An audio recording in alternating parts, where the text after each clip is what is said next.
오늘은 거룩한 삶의 비결이라는 제목으로 함께 은혜를 나누고자 합니다. 성경을 보면 하나님께서 우리를 구원하신 목적이 무엇인지를 분명하게 알 수가 있습니다. 그것은 우리를 하나님을 섬기는 거룩한 백성으로 삼으시기 위함입니다. 레위기서 11장 45절 말씀을 보시면 나는 너희의 하나님이 되려고 너희를 애굽 땅에서 인도하여 낸 여호와라 내가 거룩하니 너희도 거룩할지어다 라고 말씀합니다. 우리가 섬기는 하나님은 죄가 조금도 없어서 완전히 거룩하신 분입니다. 그래서 이 하나님을 찬양할 때 거룩 거룩 거룩하신 하나님이라고 찬양하는 거죠. 세 번의 거룩을 말합니다. 완벽하신 거룩을 이루시는 분이다라는 거죠. 그리고 그 거룩하신 하나님은 어떠한 죄도 용납할 수 없는 지극히 완벽한 그러한 존재이십니다. 그렇지만 우리 사람은 죄와 허물이 많은 존재이죠. 의인은 없나니 하나도 없다라고 하셨습니다. 그러면 우리는 어떻게 그 거룩하신 하나님을 섬기는 백성이 될 수 있을까요? 오늘 본문에 속한 레위기서는 바로 이 문제에 대한 해답을 우리에게 주고 있는 책입니다. 레위기서 13장과 14장에는 특별히 이 나병이라고 알려진 악성 피부병에 대한 규정이 기록되어 있습니다.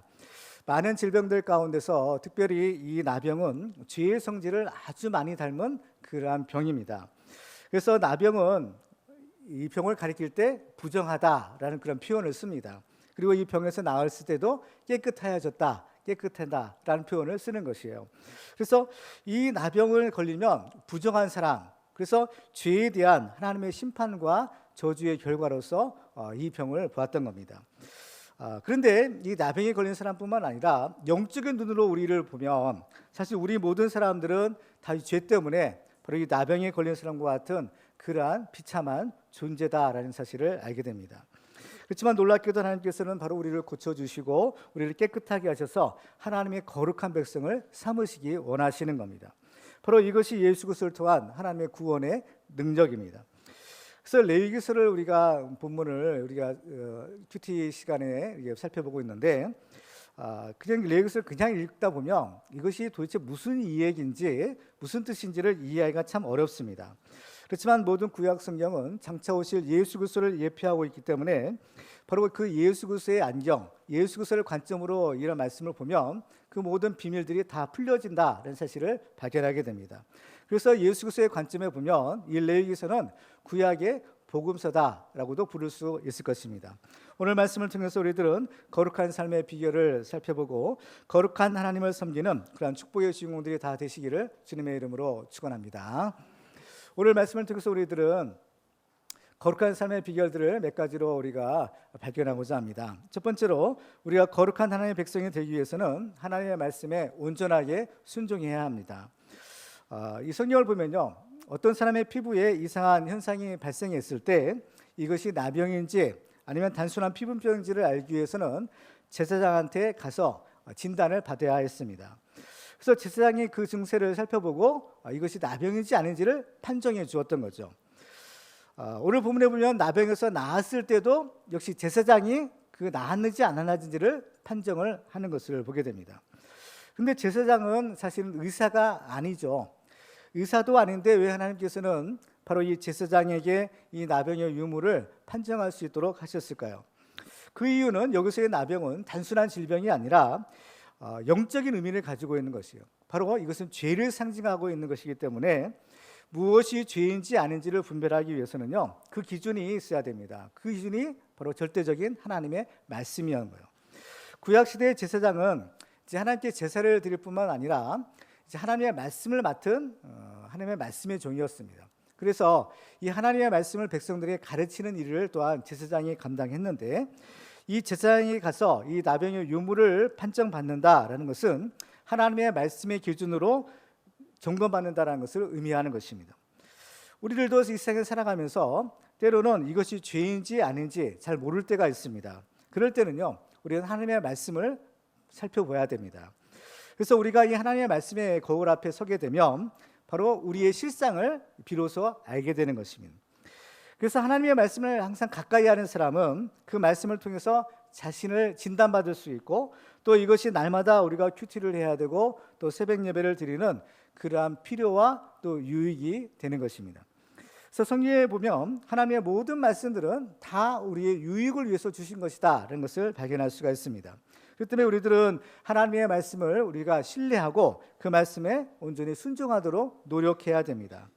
이렇게 하나님의 말씀에 순종하는 자들에게 주시는 하나님의 복이 있는데 그것은 바로 거룩입니다. 디모데전서 4장 5절에 보면 하나님의 말씀과 기도로 거룩하여짐이라 라고 했어요. 우리가 어떻게 거룩한 하나님의 백성 될 수 있느냐? 하나님의 말씀으로 기도로 거룩하여진다라는 것이에요.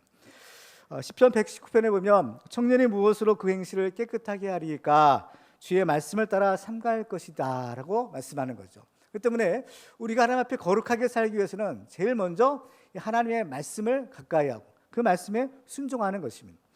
근데 문제는 우리가 이 하나님의 말씀에 순종해야 됨에도 불구하고 우리의 실상은 하나님의 말씀대로 순종하지 않으려는 것이 또 우리의 속성입니다. 죄는 오늘 본문의 나병처럼 이 정상적인 관계를 다 파기하고 결국에는 생명을 죽이는 그러한 성질을 가지고 있습니다. 그래서 이 나병이란 말의 라틴어 어원을 보면 레프라라는 단어를 쓰고 있는데 이 말의 뜻은 무엇인가 하면 비늘이라는 뜻을 가지고 있어요. 그래서 왜냐하면 이 나병 환자의 피부에 이 나병균이죠, 한센균이라고 하는데 이 균이 침투를 하게 되면 그 세포에 변형이 생긴다고 합니다. 그래서 이 부드러운 피부가 그야말로 두꺼운 비늘 같은 것들이 이렇게 변하게 되는 거예요. 그래서 이 나병을 일으키는 이 균이 마치 암세포와 같은 아주 성질을 가지고 있는 겁니다. 그래서 이 균이 한번 우리 몸에 들어오게 되면 정상적인 세포에 침투를 해서 그 세포를 다른 것으로 변질시키는 그러한 성질을 가지고 있는 겁니다. 그래서 이러한 정상적인 세포가 이게 변질이 돼서 또 다른 정상적인 그러한 건강한 세포를 공격하게 되는 겁니다. 그래서 결국에는 바로 이 사망에 이르게 되는 것이죠. 그러니까 하나님께서 본래 우리에게 주신 것들은요 다 선하고 아름답고 좋은 것이에요. 그렇지만은 문제는 이런 것들이 변질되는 거, 바로 이것이 문제인 겁니다. 사실 마귀 사탄도 본래는 하나님을 섬기는 광명의 천사였다는 거예요. 그런 좋은 영광스러운 천사가 변질이 되니까 바로 이 마귀가 되는 것입니다. 그래서 이 마귀는 우리를 도둑질하고 죽이고 멸망시키는 존재인데 그 마귀가 우리에게 쏘는 바로 이 사망의 독이 바로 죄라는 것입니다. 그래서 우리 사람이 죄를 짓게 되면 우리 가운데 이 죄가 들어오게 되면 그 죄가 마치 이 암세포나 또는 이 나균처럼 바로 우리의 모든 것들을, 좋은 것들을 다 엉망으로 만들어버리는 거예요. 변질시키는 겁니다. 그래서 하나님이 주신 아름다운 형상을 잃어버리고 결국에는 사망에 이르게 되는 것입니다. 그런데 문제는 죄가 없는 사람이 없는 거예요. 그렇죠? 모든 사람이 다 죄를 지어서 결국에는 이 나병과 같은 그러한 죄의 고통 가운데 시달리다가 결국에는 지옥에 가야 되는 것이 바로 죄인의 운명이라는 것입니다. 그런데 하나님께서는 이러한 우리들을요 불쌍히 여기시는 거예요. 그래서 우리의 문제를 해결해 주시려고 계획하십니다. 그래서 오늘 본문에 있는 이 나병에 관한 이러한 규정을 보면요, 나병으로 의심되는 피부병을 가진 사람은 제사장한테 가서 진찰을 받도록 하셨어요. 그래서 이제 제사장이 그 병을 이렇게 다 진찰하고 이 사람은 나병에 걸렸다, 만약에 이러한 판정을 내렸을 때는 어떻게 해야 될까라는 것이에요. 여기는 중요한 이 구원의 원리가 담겨 있다라는 사실을 우리가 알 수가 있습니다. 자, 오늘 보면 바로 앞장인 레위기서 13장 45절에 보면 이렇게 말씀합니다. 나병 환자는 옷을 찢고 머리를 풀며 윗입술을 가리고 외치기를 부정하다 부정하다 할 것이요 라고 말합니다. 먼저 이 나병의 그 판정을 받은 사람 자신이 맞죠? 나는 부정한 사람입니다 라고 이렇게 외치면서 가는 거예요. 나는 부정한 사람이니까 나한테 가까이 오지 말라라는 것이죠. 이것이 무엇인가 하면 바로 죄의 고백인 겁니다. 그렇죠?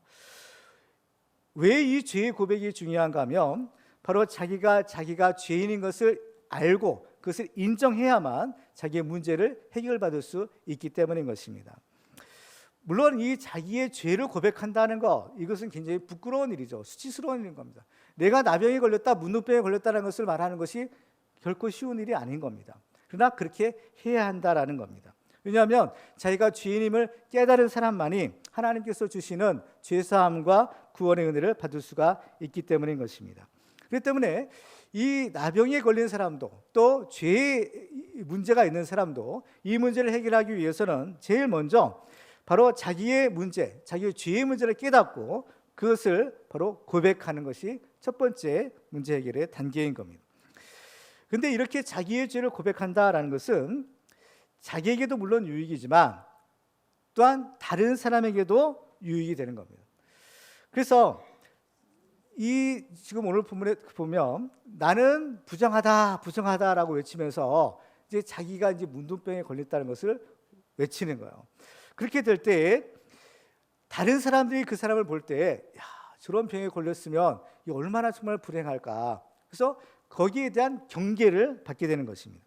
그래서 이 죄의 고백이라는 것은 다른 사람들로 하여금 이러한 죄를 짓지 말도록 하는 그러한 효과와 유익이 있게 되는 겁니다. 갈라디아서 6장 1절에 보면 형제들아 사람이 만일 무슨 범죄한 일이 드러나거든 신령한 너희는 온유한 심령으로 그러한 자를 바로잡고 너 자신을 살펴보아 너도 시험을 받을까 두려워하라 라는 겁니다. 어떤 사람이 죄를 지었어요. 어떤 사람이 문제가 생겼어요. 그러면 바로 그것을 통해서 비난하고 정죄하는 것이 아니라 나도 역시 그럴 수 있겠구나, 이것을 우리가 알고 경계를 받아야 된다는 겁니다. 근데 이런 죄를 지은 사람이 만약에 자기의 죄를 숨겨요. 그렇게 되면 어떻게 될까요? 만약에 자기의 죄를 숨겨서 이 죄는 전염성이 있다고 했죠. 오염이 있는 겁니다. 다른 사람들도 그러한 죄를 짓게 되면 어떻게 될까? 그것은 바로 그 사람뿐만 아니라 그가 속한 공동체 전체가 다 망할 수가 있게 되는 겁니다. 그렇기 때문에 자기의 죄를 고백한다라는 것은 결국 자기 자신도 살 뿐만 아니라 다른 사람도 살 수 있는 그런 아주 중요한 일이다라는 것을 알게 돼요. 야고보서 5장 16절에 보면 이렇게 말씀합니다. 같이 한번 읽어볼까요?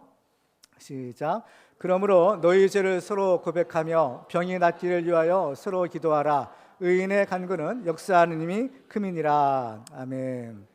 분명히 병에 걸렸을 때, 그죠? 어떻게 해야 되느냐? 먼저는 죄를 서로 고백하는 겁니다. 죄를 고백하고 기도하는 거예요. 그러면 어떻게 해요? 낫는다는 겁니다. 하나님이 고쳐주신다라는 것입니다. 근데 이것을 그냥 우리가 어디서 해야 될까요? 어디서 우리의 죄를 고백하고 어디서 서로 중보하며 기도해 줄 수 있을까요? 그것이 바로 교회요, 바로 목장인 것입니다. 레위기에서는요, 이 원리를 바로 이렇게 설명하고 있어요. 나병으로 진단받은 사람은요, 이렇게 자기 내가 부정하다라는 것을 고백할 뿐만 아니라 이제 그가 살던 집, 그가 살던 공동체에서 살지 못하고 이 진영 바깥에서 나가서 격리된 채로 살아야만 했습니다. 레위기 13장 46절에 보면 병 있는 날 동안은 늘 부정할 것이라 그가 부정한즉 혼자 살되 진영 밖에서 살지니라라는 것. 이 죄가 무서운 겁니다. 그래서 이 죄는 이렇게 사람들을 이렇게 서로 떼어놓아요. 그죠? 서로 갈라놓는 그러한 결과를 가져오게 되는 겁니다. 그래서 이러한 부정한 물건들이 있을 경우에는 이런 것들을 불에 태워 없애버리는 겁니다. 그런데 사람은 나병에 걸렸다 하더라도 부정하다 할지라도 사람을 그렇게 할 수는 없는 것이죠. 그 당시에 이 나병이라는 것은요, 불치병인 겁니다. 한 번 걸리면 고칠 수 있는 방법이 없어요. 그 병에 걸려서 평생 고생하다가 결국에는 비참하게 죽어야 되는 것이 이 병에 걸린 사람의 운명인 것입니다. 그런데 일반적인 병들은 어떤가요? 일반적인 병들은 병에 걸릴 수도 있고 또 나을 수도 있는 것이 병이죠. 우리 사람이 일평생 건강하게 살 수 있다는 것은 큰 축복이지만, 그렇지만 때로는 우리가 원치 않는 어떤 병에 걸릴 수가 있고 또 병원에 입원할 수도 있는 거예요. 그죠? 어떤 내가 부주의해서 또는 어떤 다른 원인에 의해서 어떤 병에 걸릴 수 있는 겁니다. 그런데 중요한 것은 병에 걸렸다 하더라도 또 그 병에서 나을 수도 있다는 거죠. 그죠? 왜? 하나님이 고쳐주시기 때문인 겁니다. 그죠? 그래서 그 당시에 이제 일반적인 사람들은 이 병은 아주 고치기 어려운 고질병이기 때문에 이 병에 한번 걸리면 나는 이제 끝장이다, 절망했어요. 그죠? 이제 평생 이 병에서, 그죠? 고통받으면서 나는 살다가 비참하게 죽어야 되는구나, 이것이 내 운명이구나, 이렇게 절망했던 겁니다. 그런데 이스라엘 사람들은 경우가 달랐다라는 것입니다. 왜냐하면 아무리 중한 병에 걸렸을지라도 그 병에서 다시 고침을 받고 다시 살 수 있는 길이 있었던 거예요. 왜냐? 그들은 바로 하나님을 섬기는 하나님의 백성이었기 때문인 겁니다. 바로 그들에게는 하나님이 계셨어요. 하나님은 어떤 분이십니까? 나는 치유하는 여호와라 라고 말씀하는 겁니다. 그 때문에 하나님은 못 고칠 병이 없는 겁니다. 지금 이 나병이 불치병이라고 하지만 이 나병도 고칠 수 있는 하나님이신 겁니다. 이 사실을 우리가 믿으시기 바랍니다. 그렇죠? 그렇기 때문에 이 레위기서 14장에는 오늘 우리가 읽은 본문이죠. 여기에는 이 나병에 걸렸다가 고침을 받고 다시 이스라엘 공동체로 들어오는 그러한 절차에 관한 규정이에요. 그렇죠? 만약에 이 병이 나을 수 없는 병이라고 한다면 이 레위기서 14장은 있을 필요가 없는 겁니다. 그 당시 이스라엘 사람들은 어때요? 나병에 걸렸다 하더라도 다시 고침받고 다시 회복될 수 있는 그러한 기회, 그러한 가능성이 있었기에 하나님께서 이 레위기 14장의 규정을 주신 것입니다. 그렇기 때문에 사람은 할 수 없어도 전능하신 하나님은 능치 못하시 없는 분이죠. 그렇기 때문에 하나님 앞에서는 못 고칠 질병이 아무것도 없는 겁니다. 그렇죠? 아무리 의사가 포기한다 하더라도 우리를 치료하신 하나님은 다 고칠 수 있는 것입니다. 그래서 말라기 4장 2절에 보면 이렇게 말씀하죠. 같이 읽어볼까요? 시작. 내 이름을 경유하는 너희에게는 공의로운 해가 떠올라서 치료하는 광선을 비추리니 너희가 나가서 외양간에서 나온 송아지같이 뛰리라. 아멘. 그렇습니다. 하나님을 경외하는 자에게 하나님께서 이 치유의 광선을 발하여 주신다는 거예요. 그렇기 때문에 어떤 병에 걸렸든지 이 하나님의 이 치유의 광선, 이 은혜를 받으면 다 고침을 받고 살 수 있는 것입니다. 그렇기 때문에 이스라엘 사람들은요, 이 나병에 걸렸다 하더라도 소망이 있는 거예요. 비록 그 지금 당장에는 그 자기 사랑하는 가족들과 헤어지고 그 구원의 공동체에서 진영 바깥에서 격리된 채로 이렇게 비참하게 살지만 언젠가 하나님께서 고쳐주실 때가 있다. 이 소망을 가지고 살았던 겁니다. 그렇기 때문에 이 나병에 걸렸다 하더라도 이 사람들은 이제 난 끝장이야, 이제 죽어야지, 이것이 아니라 살아야 돼요. 그렇죠? 어떻게든지 살아야 있어야 되는 겁니다. 그래서 하나님께서 고쳐주실 그때를 기다려야 됐던 겁니다. 그러면 보세요. 이 진영 밖에 나가서 이 나병에 걸려서 사는 사람들, 과연 이 사람들은 어떻게 살 수 있을까요? 그들의 스스로의 힘으로 살 수 있을까요? 어디서 음식을 구해서 살 수 있을까요? 그들이 살 수 있는 길이 있습니다. 그것은 무엇인가 하면 진영 안에 있는 가족이나 진영 안에 있는 사람들이 그들에게 음식물을 제공해 주는 것이에요. 그렇죠? 그렇기 때문에 중요한 것은 자기는 비록 이러한 중한 죄를 짓고 또 이러한 중한 병에 걸렸다 하더라도 다른 사람들은 이렇게 되지 말아야 되고 다른 사람들은 살아야 된다는 겁니다. 그래서 진영 안에 있는 사람들이 건강하게 살아 있어야만 진영 바깥에 있는 그 나병 환자들도 살 수 있는 길이 있는 거죠. 그 때문에 우리가 이 죄를 고백하고 또 우리가 이 죄를 통해서 우리 공동체를 살리는 것은 그래서 사실 중요한 것입니다. 그렇기 때문에 내가 비록 이러한 어려움을 당한다 하더라도 하나님께서 이것으로 끝나는 것이 아니라 나를 통해서 공동체를 살리는 그 일을 하나님께서 하시는 것을 우리가 알아야 되는 겁니다. 그래서 하나님께서는 이 나병 환자에 대한 규례를 통하여 죄가 얼마나 무서운지를 경고하시는 겁니다. 그렇기 때문에 우리들은 이 하나님의 말씀에 온전히 순종하는 겁니다. 죄라는 것은 하나님의 말씀에 불순종하는 모든 것이 다 죄라고 하셨어요. 그렇기 때문에 우리가 이 하나님의 거룩한 백성이 되기 위해서는 하나님의 말씀에 어떻게 해서든지 순종하도록 노력하는 겁니다. 그래서 우리들은 이 하나님의 말씀에 순종함으로 거룩한 하나님의 백성들이 다 되시기를 주님의 이름으로 축원합니다. 두 번째로 우리가 거룩한 하나님의 백성 되기 위해서는 철저하게 믿음의 선한 싸움을 싸워야 합니다. 이 레위기에 기록된 나병에 관한 규정을 보시면 이 나병이 발생할 수 있는 신체의 여러 부위에 대해서 아주 자세하게 말씀하고 있는 것을 발견할 수가 있어요. 그래서 예를 들면 어떤 피부에 종기가 생겼을 경우, 또 피부가 불에 데웠을 경우, 또 머리나 수염에 환부가 있을 경우, 또 이마나 머리에서 털이 빠지고 반점이 생길 경우, 이러한 여러 가지 상황을 상정해서 이것이 나병인지 아닌지를 분별하도록 했던 겁니다. 이처럼 이 나병이라는 것은 신체의 모든 부위에서 발생할 수 있는 것이다라는 것을 알려주는 거죠. 마치 암이라는 그러한 병도 우리 신체의 모든 부위에서 발생할 수 있는 것처럼 이러한 나병도 신체의 어느 부위에서든지 발생할 수 있는 겁니다. 그런데 이것을 영적인 의미로 살펴보면 우리의 삶의 모든 영역에서도 어느 부분에서도 바로 이 죄가 있을 수 있다는 것을 의미하는 겁니다. 그렇죠? 그래서 이 제사장은 그것이 나병인지 아닌지를 판정할 때 매우 신중했어요. 그래서 이 병이 진짜 나병인지 아닌지를 분별하기 위해서 일단 그 환자죠. 환자를 7일 동안 최소한 7일 동안 격리를 시키는 겁니다. 그래도 의심이 되면 또 7일. 그러니까 이렇게 여러 날 동안 격리를 시켜서 그 증세를 보는 거예요. 그래서 이 환부가 더 퍼지거나 더 악화되면 이것은 나병이구나. 또 이것을 이렇게 판정을 했던 것입니다. 왜냐하면 이 제사장이 이렇게 신중하게 이 병의 유무를 판정할 수 있는 이유가 있어요. 그 뭐냐면은 바로 이 병이 나병이라는 병이 아주 매우 전염성이 강하기 때문인 겁니다. 이 전염성이 있다는 거예요. 옮을 수 있다는 거예요. 지금 우리 사회에 비행 청소년들의 문제가 아주 심각하죠. 근데 문제를 일으킨 청소년들의 그 부모님의 말들을 들어보면 얘가 본래는 착한 애였는데 그만 나쁜 친구들을 사귀는 바람에 이렇게 되었다라는 말을 흔히 들을 수가 있어요. 근데 이 말은 한편으로는 핑계인 것 같은데 또한 맞는 말이기도 합니다. 왜냐하면 우리 사람은 아담 이래로 이 죄악된 본성들, 이 죄의 이러한 그 악한 성품들이 남아있는 거예요. 잠재되어 있는 겁니다.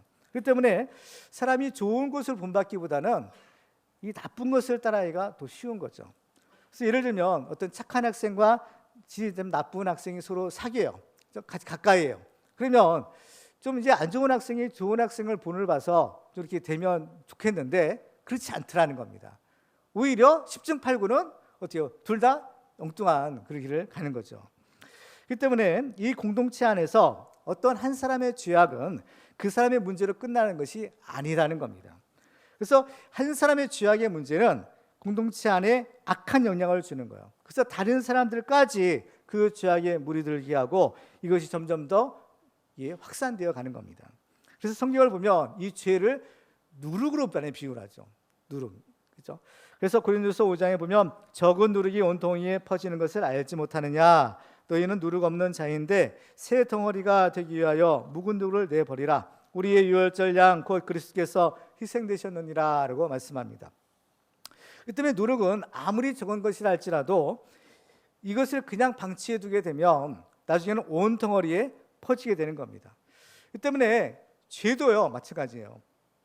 아무리 작은 죄라 할지라도 그것을 그대로 방치해 두면 안 되는 겁니다. 이까지 것쯤이야 라고 생각되는 그러한 작은 죄가 나중에는 마치 암세포처럼 또 이 나균처럼 바로 이 공동체를 파괴시키고 멸망시키는 그러한 결과를 가져오게 되는 겁니다. 성경은 또한 나병이 사람의 몸에서만 발생하는 것이 아니라 사람이 접촉하고 있는 물건이나 또는 그 집에서도 발생할 수 있다라고 경고하시요.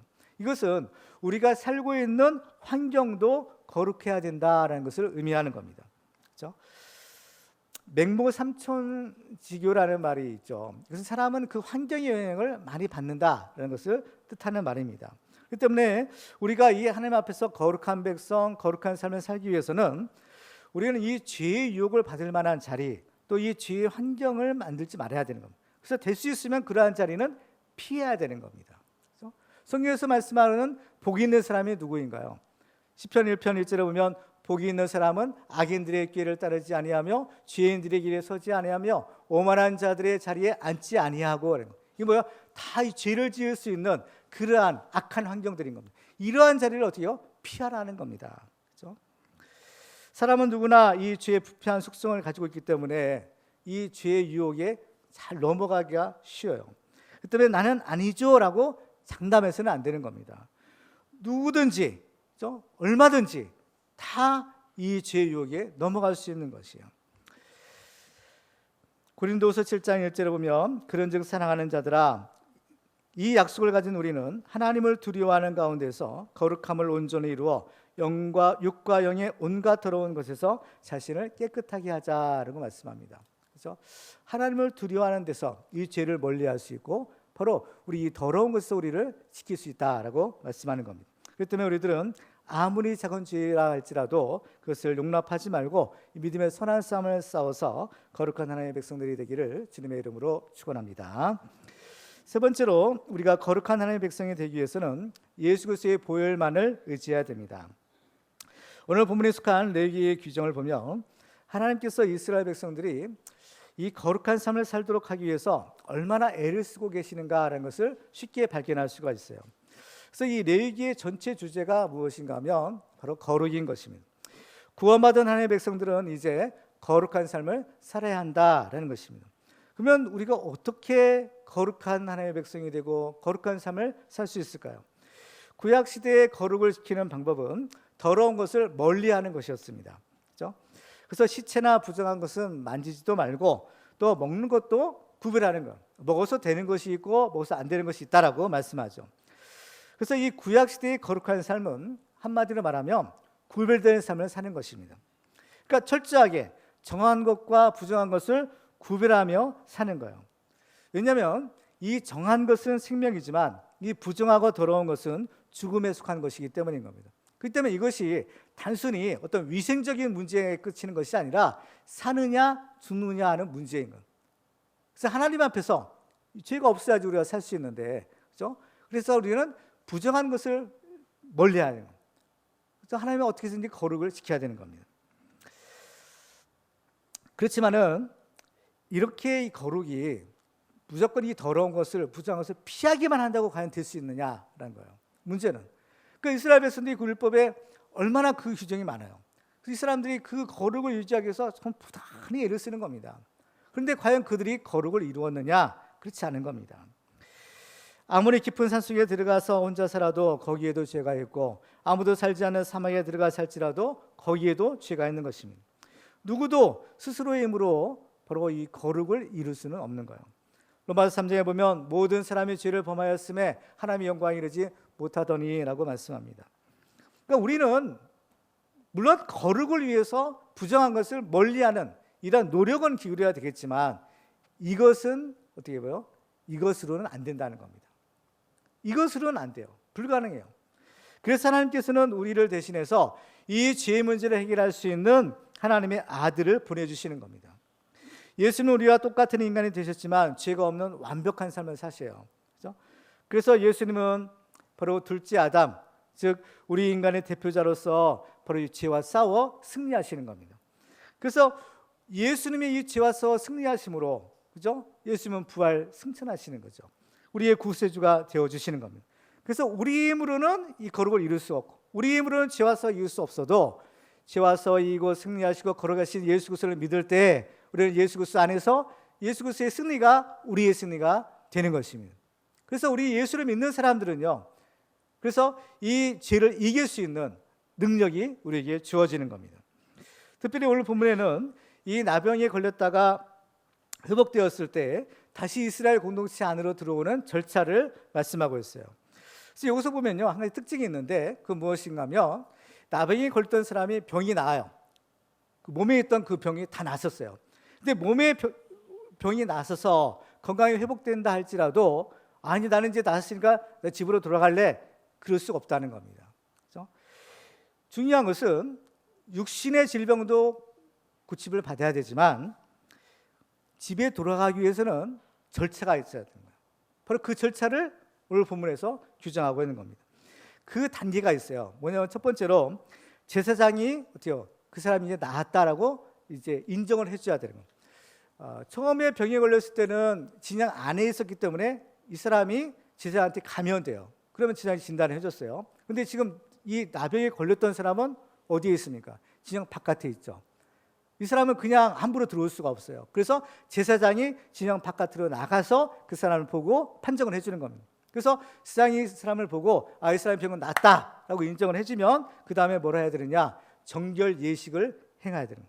그리고 나서 정결 예식 행하고 7일째 되는 날에 그 옷을 빨고 그 머리털 수염 같은 걸 다 또 밀어요. 그래서 깨끗하게 목욕을 해요. 그래서 이렇게 할 때 비로소 진영 안으로 들어올 수 있었다는 겁니다. 근데 진영 안으로 들어와도 바로 집 안으로 들어갈 수는 없는 거예요. 자기 장막으로 못 가고 자기 장막 앞에서 7일 동안 또 대기를 하는 겁니다. 7일 동안 머무르면서 또 그 보는 거예요, 사실은요. 그러면서 또 7일째 되는 날에 다시 또 머리털과 또 수염 같은 거 이걸 다 밀고 옷을 빨고 목욕을 또 해요. 7일 동안 또 머리털까지 자랐잖아요. 그리고 나서 제 8일째 되는 날에 이제 그때 제사를 드리는 겁니다.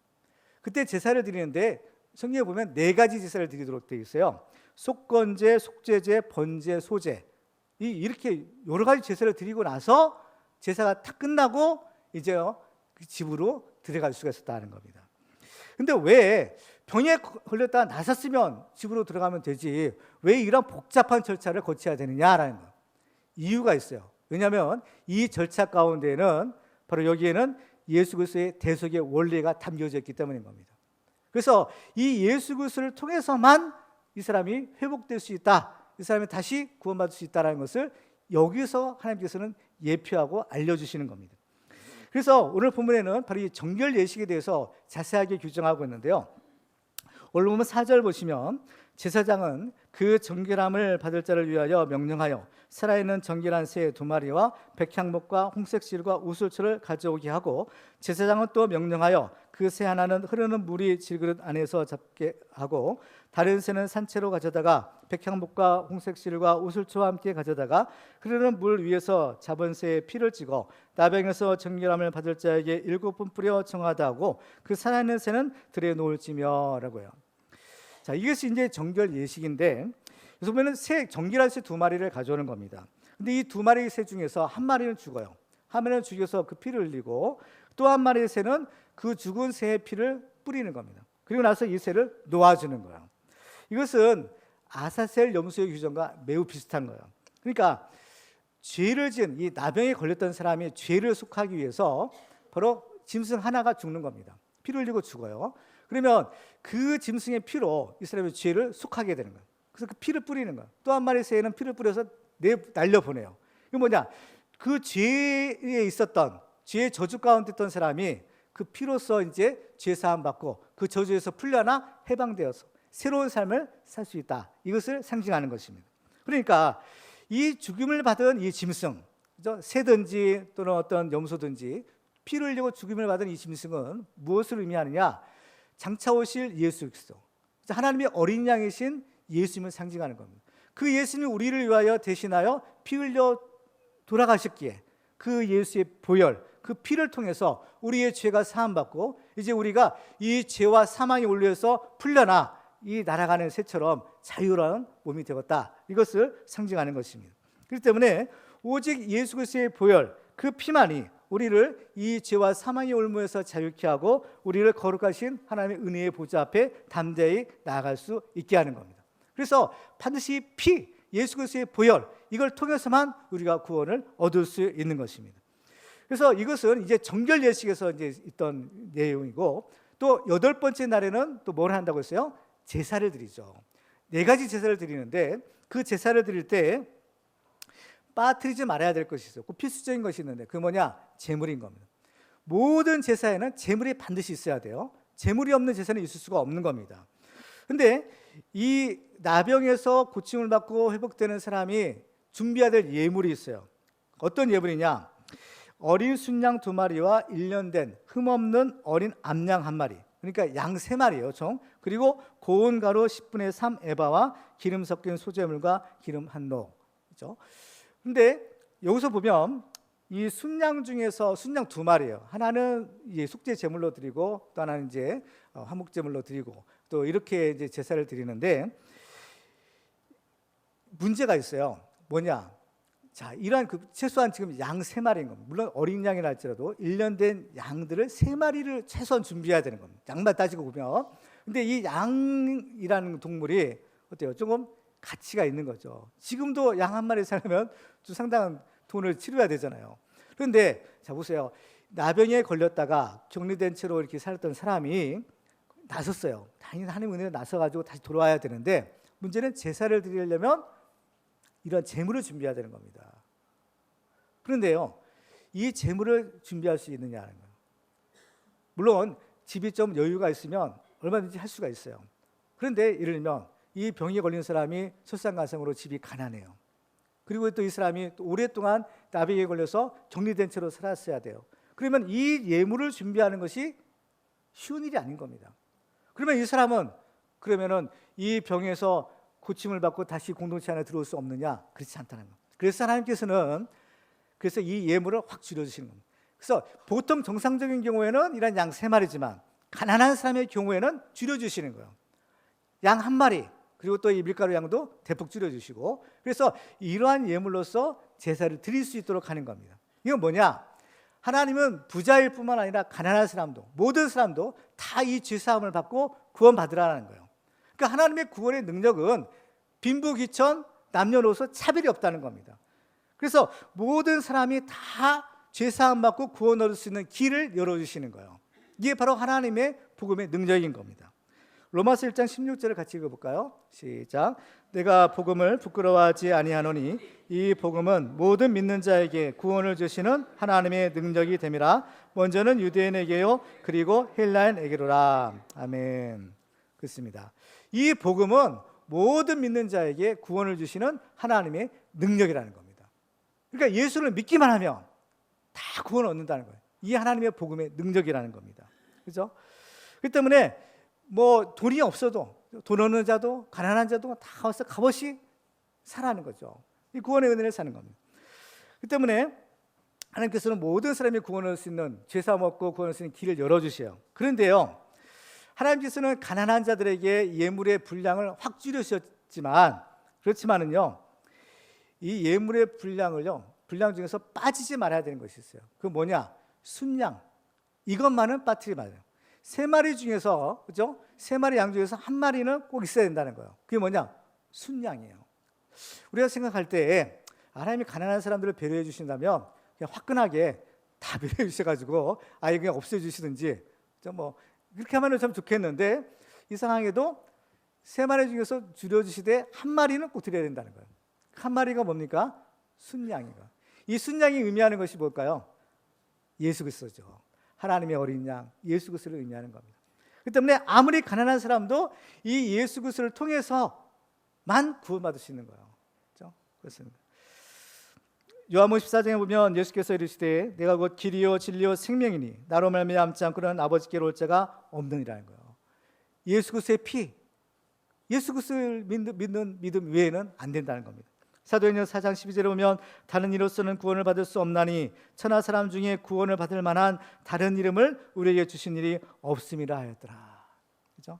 그다음에 우리들은 이 예수의 피만이 우리를 이 죄의 문제를 해결해 주시는 하나님의 능력이다 하는 사실을 알고 오직 예수 그리스도의 보혈만 의지함으로 우리 어떠한 죄를 졌든지 이 죄 사함을 받고 거룩한 하나님의 백성들이 다 되기를 주님의 이름으로 축원합니다. 마지막으로 우리가 이 하나님의 거룩한 백성이 되기 위해서는 왕 같은 지상의 직분을 잘 감당해야 됩니다. 오늘 본문에 보면 이 정결 예식의 규정을 말씀하고 있는데, 특별히 2마리 새 중에 1마리를 잡아요. 근데 그 새를 잡을 때 어디서 잡느냐가 중요했다라는 사실을 알게 돼요. 오늘 보면 5절 말씀을 보시면 제사장은 또 명령하여 그 새 하나는 흐르는 물이 질그릇 안에서 잡게 하고 라고 했어요. 여기서 흐르는 물은 고인물이 아니죠. 흐르는 물과 고인물로서 대조가 되는데, 고인물은 죽은 물을 상징합니다. 죽음을 상징해요. 근데 흐르는 물은 살아있는 물, 생명을 상징하는 겁니다. 그러니까 흐르는 물에서 이걸 잡는 거예요. 그러니까 이 물이 뭐냐? 이것이 살리는 물이라는 겁니다. 흐르는 물, 산물, 살리는 물이에요. 그러니까 반석에서 생수가 탁 터져 나와서 목말라 죽어가던 이스라엘 백성들을 살렸던 것처럼 이 흐르는 물은 죽은 자를 살리는 생명수 생물이라는 거예요. 그렇죠? 그러니까 이 샘물에서, 이 생명의 물 가운데 이걸 잡는 겁니다. 그리고 이 물은 우리가 장차 받을 죄사함을 얻게 하는 세례의 물이기도 해요. 세례의 물. 그렇기 때문에 자, 1마리는 죽어요. 근데 1마리는 살아나요. 죽을 뻔했는데 살아나는 거야. 뭐냐? 우리가 세례를 받을 때 물속에 들어가는 거, 예수 그리스도와 함께 연합하여 십자가의 죽음인 겁니다. 물속에서 다시 나오는 거, 바로 그리스도와 연합해서 죽음에서 살아나는 거죠. 그러니까 이것은 바로 이 죄의 죽음과 바로 부활을 상징하는 것입니다. 그래서 그 물 속에서 이걸 잡는 거예요. 그렇죠? 근데 물 흐르는 곳에서 잡되 구체적으로 어디서 잡느냐? 질그릇 안에서 잡으라는 겁니다. 그렇죠? 질그릇이라는 것은 토기를 말해요. 흙으로 만든 그런 그릇입니다. 근데 이 토기는 귀한 것이 아니라 그냥 막 쓰는 그릇이죠. 쓰다가 어디 깨지거나 이렇게 금이 가고 나면 그냥 막 버리는 그러한 그 그릇이에요. 근데 여기서 이 질그릇이 상징하는 것이 무엇인가 하면 우리 사람을 말하는 겁니다. 하나님 우리 인간의 육체를 지으실 때 흙을 빚어 만드셨다고 했어요. 마찬가지로 이 토기도 흙을 빚어 만드는 그릇인 겁니다. 그래서 우리 사람을 상징할 때, 표현할 때 질그릇이다라는 그런 표현을 쓰는 겁니다. 그런데 바로 이 정결한 새가 흐르는 물에서 죽임을 당하되 그 질그릇 안에서 죽임을 당하고 그 질그릇 안에서 피 흘리는 거예요. 그렇죠? 이것은 뭐냐? 바로 질그릇 같은 우리 안에 바로 예수 그리스도의 보혈이 피뿌름이 있어야 된다라는 것입니다. 그래서 이 예수의 보혈이 우리의 마음도 정결하게 하고 또 우리의 욕심도 깨끗하게 하는 하나님의 능력인 겁니다. 그래서 고린도서 4장 7절에 보면 같이 읽어볼까요? 시작. 우리가 이 보배를 질그릇에 가졌으니 이는 심히 큰 능력은 하나님께 있고 우리에게 있지 아니함을 알게 하려 함이라. 아멘. 맞습니다. 보통 귀한 보물은 그렇죠? 질그릇 안에 담아두지 않죠. 근데 하나님께서는 가장 귀한 보배 되시는 그 예수 그리스도의 보혈, 이 피, 그렇죠? 그것을 질그릇 같은 우리들에게 뿌려주시는 겁니다. 그래서 우리가 그 피 뿌림을 받고 정결하게 되어 거룩한 하나님의 성전이 될 수 있는 거예요. 고린도전서 3장에 보면 너희는 너희가 하나님의 성전인 것과 하나님의 성령이 너희 안에 계시는 것을 알지 못하느냐라고 말해요. 어떻게 해서 우리가 하나님의 성전이 될 수 있어요? 바로 예수의 보혈, 그 피 뿌림을 받았기 때문에, 그래서 정결하게 되었기 때문에 거룩하신 하나님이 거하시는, 거룩한 성령께서 거하시는 하나님의 성전이 될 수가 있는 것입니다. 그리고 이 속건제 제사를 드릴 때 보면요, 특징이 있어요. 그 뭐냐? 이 제사장이 속건제물에 이제 피를 취하죠. 그렇죠? 이제 순양 중에 한 마리를 잡아서 그 피를 흘리는데 그 피를 취해서 이 나병에서 치유받은 사람, 그 정결함을 받은 사람의 찍어요. 피를 찍어요. 어디다 찍느냐? 오른쪽 귓불이, 오른손 엄지, 오른발 또 발 엄지. 그죠? 이 군데에다 이 피를 또 이제 찍어 바르는 겁니다. 그리고 또 이제 관유라는 기름이 있어요. 거룩한 기름이 있는데 그 기름도 취해서 한 손에는 자기 왼손에 그 기름을 이렇게 담아가지고 오른손으로 그 기름을 이제 이렇게 적시는 거죠. 적셔가지고 여호와 하나님 앞에서 7번 뿌려요. 7번 뿌리고 그 다음에 그 남은 기름을 그 사람이죠. 정결함을 받은 사람의 역시 귀, 오른쪽 귀뿌리, 또 오른손 엄지, 또 오른손, 오른발 엄지, 여기서 또 기름을 바른다는 겁니다. 그래서 보면 먼저 피를 바르고 그 다음에 기름을 바르는 거예요. 여기서의 피와 기름이 이 부정한 사람을 완전하게 깨끗하게 하는 능력이다라는 것을 의미하는 겁니다.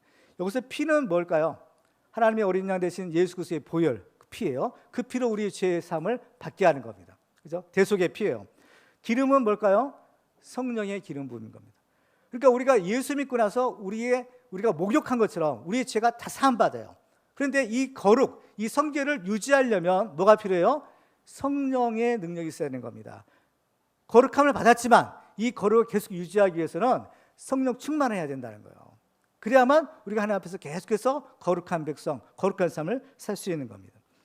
피를 바르는 것이 죄사함을 얻게 하는 것이었어요. 그런데 특별히 이 피를 어디에 바르느냐? 귓볼에 발라요. 귀로 지은 죄가 있다는 겁니다. 뭐냐? 우리가 하나님의 말씀을 듣기보다 세상 사람들의 허튼 이야기에 귀를 기울이고 또 하나님의 뜻을, 하나님의 음성을 듣지 못한, 하나님의 뜻을 분별하지 못하는 죄인 겁니다. 그리고 또 엄지손가락에 발라요. 뭐냐? 우리 손으로 지은 죄, 행위예요. 죄. 해서는 안 될 일을 하거나 또 마땅히 해야 될 일을 하지 않는 죄, 이걸 얘기하는 거예요. 그 다음에 엄지발가락이에요. 이건 발로 지은 죄인 겁니다. 가서는 안 되는 자리에 간 죄, 또 마땅히 가야 할 곳에 가지 않는 죄, 이런 것들요 다 그 보혈의 피로 사함 받는 겁니다. 그리고 또 기름을 바른다고 했어요. 성령의 기름인 겁니다. 근데 이 성령의 기름을 바를 때 또 귀에도 또 발라요. 그 뭐냐? 이제는 하나님의 말씀을 듣기에 힘쓰라는 겁니다. 그리고 성령의 능력으로 하나님의 말씀을 깨닫고 늘 깨어 기도함으로 하나님의 뜻을 분별하라는 거예요. 우리가 드려야 될 것이 있고 드리지 말아야 될 것이 있는 겁니다. 그 다음에 엄지 손가락에 또 기름을 발라요. 뭐냐면은 행함이 있어야 된다는 겁니다. 하나님의 뜻에, 하나님의 말씀대로 순종하고 또 이것을요 적극적으로 실천하는 겁니다. 말씀을 듣고 마는 것이 아니라 들은 말씀대로 실천하고 순종하는 거예요. 그 다음에 또 발가락에 바른다고 했죠. 하나님의 뜻이라면, 그죠? 어디든지 가서 복음을 전하고, 하나님의 뜻이라면 무조건 순종하는 겁니다. 그죠? 가라 하면 가고, 그죠? 멈추라 하면 멈추고, 하나님의 뜻대로 순종하는 것이죠. 근데 기름을 바를 때, 피 바를 때는 또 다른 특징이 하나 있어요. 그 뭐냐? 그 남은 기름을 머리에도 바르는 겁니다. 제사장이 그 이제 기름 이제 뿌리고 바르고 하고 나서 남은 기름 있잖아요. 그 기름은 어떻게 하냐? 그 사람 머리에다가 이렇게 딱 발라주는 거예요. 머리. 그 기름이 머리에서 쭉 흘러나오는 거겠죠. 이 왜 머리에 바르느냐? 성령으로 이 머리가 변화되는 거예요. 그렇죠? 이 머리는 사람의 생각이 나오는 것입니다. 그러니까 이 사람의 사고방식, 가치관 이런 것들이 변해야 된다는 거예요. 부정적이고 믿음 없는 생각이 아니라 적극적이고 긍정적인 믿음의 생각으로 해야 된다는 거죠. 그래서 성령 충만한 사람은 그의 생각이 바뀌고 말이 바뀌고 행동이 바뀌고 습관이 바뀌어서 결국에는 그의 인생이 거룩하게 바뀌는 거예요. 그리고 이 변화된 한 사람을 통하여 자기 자신은 물론이거니와 다른 사람들에게도 거룩한 영향을 끼쳐서 결국은 그 사람이 있는 그 모든 공동체가 다 거룩하게 되는 이러한 축복을 받게 되는 겁니다. 그 때문에 예수님의 보혈로서 정결하게 된 사람들은 이제 성령 충만을 받아서 죄와 싸워 이기고 승리해야 되는 것입니다. 그래야만 다시 들어오지 않고 하나님 앞에서 거룩한 백성이 될 수 있는 겁니다. 근데 놀라운 사실이 있어요. 근데 이러한 규정들, 이러한 의식들은요, 레위기서 8장에 기록된 거룩한 제사장의 위임식과 아주 비슷하다는 겁니다. 여러분 집에 가셔서 레위기 8장을 보시면 제사장들이 이제 위임식하는 장면이 있어요. 그래서 위임식 장면을 보면 거기도 어때요? 그 피를 가지고 제사장들의 귀, 손, 발에 찍어 바르는 거예요. 그리고 기름도 마찬가지예요. 그러니까 이 장면이 뭐냐? 이 제사장의 위임식 장면이더라는 거예요. 그러니까 하나님께서는 단순히 나병에 걸렸다가 고침을 받고 이스라엘 진영 안으로 들어오는 것 이것뿐만 아니라 지금 이 사람을 하나님이 뭘로 삼으시느냐? 거룩한 하나님을 섬기는 제사장으로 삼으시겠다라는 것을 의미하는 것입니다. 그렇죠? 이것이 이제 예수 그리스도를 통해서 실현이 된 거예요. 구약 시대는 이것은 예표예요. 그런데 이것이 무엇을 의미하는지를 몰랐어요. 그런데 예수님이 오시고 나서 이 의미를 우리가 깨닫게 된 겁니다. 뭐냐? 예수 믿고 죄 사함 받고 구원받은 우리들은 이제 단순히 구원받은 것이 아니라 하나님을 섬기는 가장 거룩한 이 왕같은 제사장의 직분을 받은 존재다라는 것입니다. 베드로전서 2장 9절을 같이 읽어볼까요? 시작. 그러나 너희는 택하신 족속이요 왕같은 제사장들이요 거룩한 나라요 그의 소유가 된 백성이니 이는 너희를 어두운 데서 불러내어 그의 기이한 빛에 들어가게 하시니에 아름다운 덕을 선포하게 하려 하심이라. 아멘. 너희가 누구예요? 예수 믿고 구원받은 너희들은 누구냐? 택하신 족속이다. 왕같은 제사장이다. 하나님의 거룩한 나라요 하나님의 소유된 백성이라는 겁니다. 우리가 바로 이러한 존재라는 것이에요. 그렇죠? 정말 우리들은 이제 이 은혜 받은 자로서는 어때요? 이 사명, 이 직분을 감당해야 된다는 겁니다. 그렇죠? 이걸 감당해야 될 거룩한 책임이 있는 거예요. 그렇기 때문에 나는 예수 믿고 구원받았어. 나는 이제 천국 가. 이제 하나님 나라에 가면 이제 뭐 영생 복락 누리고 이제 편안하게 그렇죠? 살 거야. 물론 이것이 축복이에요. 그러나 하나님께서는 여기서 그치는 것이 아니라 이 왕같은 제사장의 직분을 주셔서 우리가 하나님을 가장 가까이 섬길 수 있는 이 축복을 우리에게 주시는 겁니다. 그렇죠? 그러니까 우리가 이 하나님을 섬기는 것 이것이 이 죄사함의 은혜 받고 구원받은 우리 성도들이 감당해야 될 거룩한 책임이 되는 거예요.